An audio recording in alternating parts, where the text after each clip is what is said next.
Indiana's best political team says it is hard to say what new congressional maps might come out of next week's legislative session. They say that's even assuming we get any new maps at all.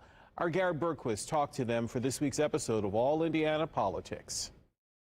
Lawmakers' decision to meet on Monday reverses their earlier vote to adjourn until January 5th.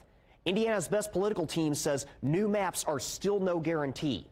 I believe there's a lot of pressure from the White House for them to have a vote.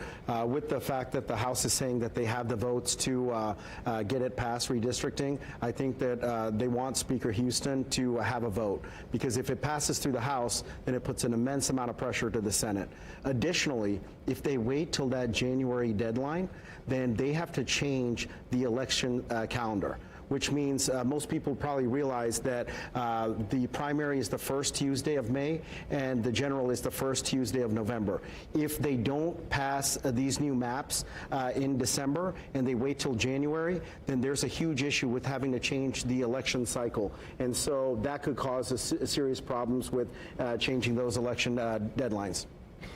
Dana, both Governor Braun and members of the Senate say Senate Republicans are split roughly 20-20 on this. Now, if you add in the 10 Democratic votes, that would, in theory, mean a 30-20 vote against redrawing those maps. How likely is it that math stays the same? Well, I'm going to be honest with you. Republicans have not proven to me that they have what it takes to stand up against the Washington, D.C. and stand for Hoosiers.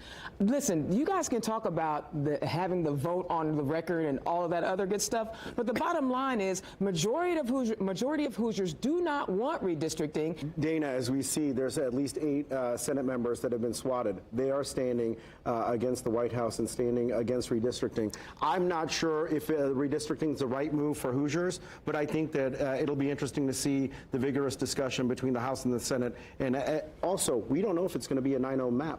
It could be a 8-1 map. I believe if they go forward with redistricting, I believe the turnout is going to be higher than Republicans anticipate, and they're not going to have the outcomes that they were hoping for, because you can't continue to disrespect your constituents and going against their will and expect to be reelected. You can see much more of our discussion this Sunday on All Indiana Politics. It airs at 9:30 in the morning, right here on Wish TV.